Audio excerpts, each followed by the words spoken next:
Hello and welcome back to Man Guide, the channel dedicated to helping men make better decisions. Our videos are for you if you've taken or want to take the red pill and see the truth of modern women.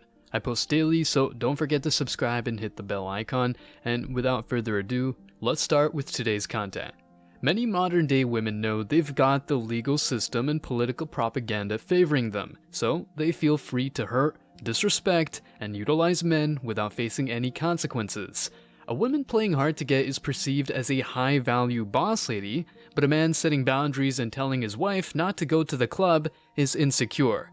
Another example has to do with women who get a pass even though they use their beauty to get free meals, but men who use their resources to get girls are seen as evil.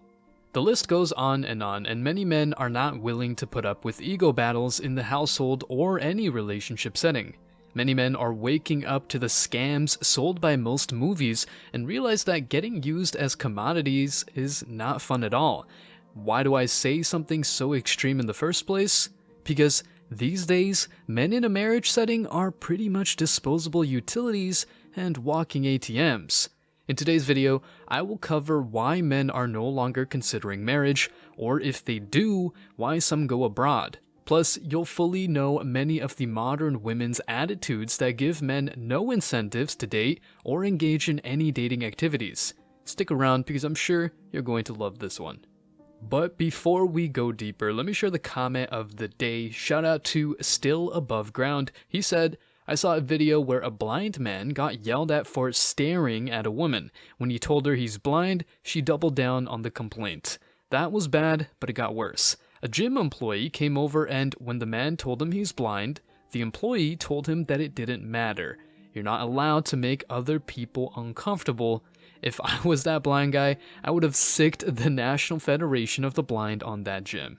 Wow, I actually remembered this situation, and what can you say? That's the world we men live in, at least in the West. Please, Still Above Ground, great name.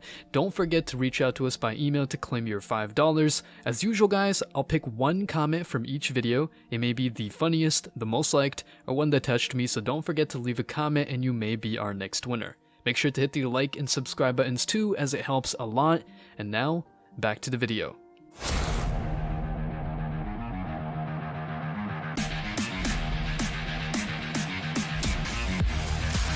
I promise I will not get too technical because I want you guys to listen closely. But anyway, let's make an important distinction.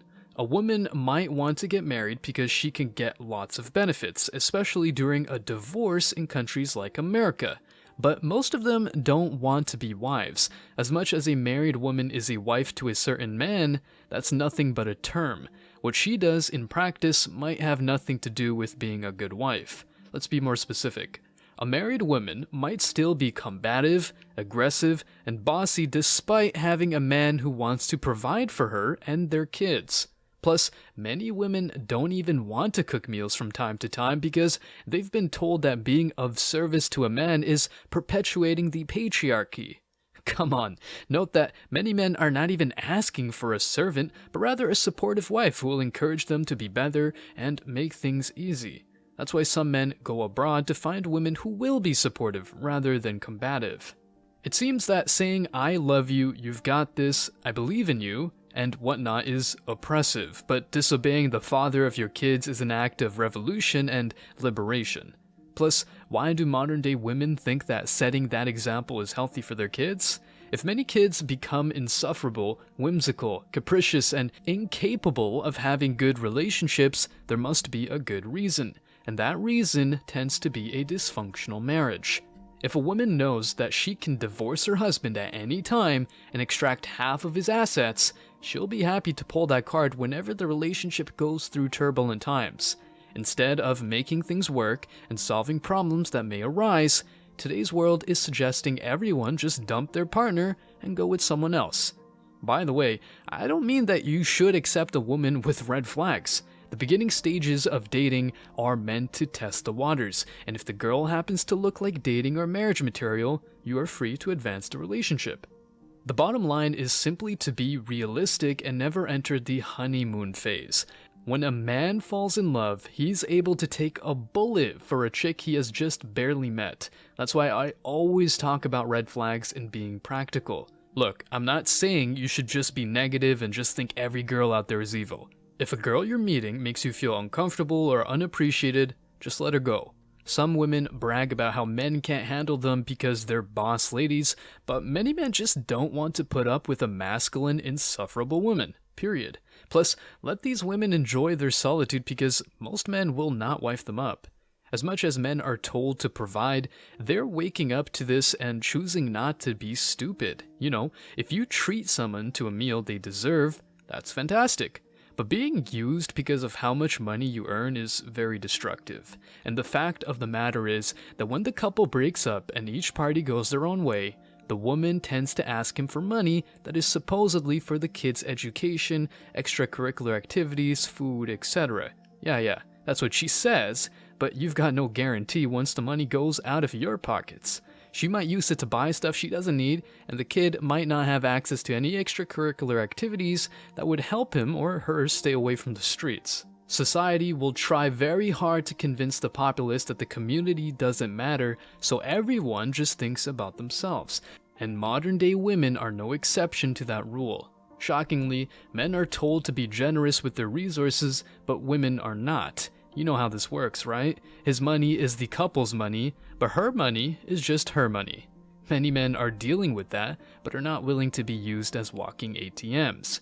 In fact, the concept of marriage is understood as a game of wins and losses. In other words, each party wants to get something out of the other. That's, in principle, fair because there has to be a fair exchange of value. But the problem is that women are incentivized to break the relationship whenever they want because they're granted access to the man's assets and even custody over the kids. What about the man? A huge loss in his net worth and possibly no access to his kids. The juice is not worth the squeeze. In a previous video, I told the story of a man who married the wrong woman, and when they broke up, he received a letter stating that he wasn't the father. What he did later was very extreme, but proves that men suffer too, especially when they marry a ruthless 304. I strongly suggest you watch that video just after this one.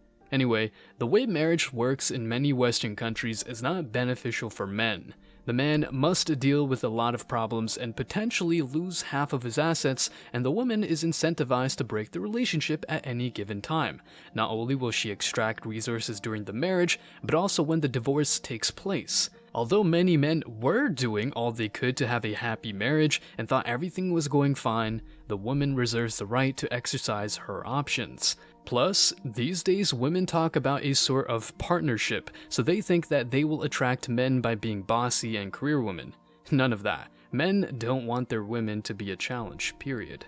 All in all, marriage is not worth it. Plus, the stats are there and you can look them up whenever you need to remind yourself of how marriage can ruin your life. First off, women initiate over 70% of divorces and, most importantly, 50% of marriages end up in divorce. To make matters worse, only 5% of marriages are genuinely happy. So if you marry, make sure your woman is a 10 out of 10 as a human being. Her attractiveness matters, but her personality will be crucial if you want your marriage to work. Anyway, just be wise, grounded, and never let emotions or social conventions rule your mind. Stay strong, guys. As always, I wish you tremendous success. Now it's your turn. What do you think? What is your number one reason not to marry? Have you ever experienced the downsides of marriage? If you've got any anecdotes, feel free to share them. Let me know your thoughts in the comment section below. Remember that if you leave the best comment, you will get $5. Thank you so much for watching, guys. If you found value in this video, hit the like and subscribe buttons, ring the notification bell so you don't miss out on future uploads, drop a comment, and share it. See you in the next video, guys. Till next time.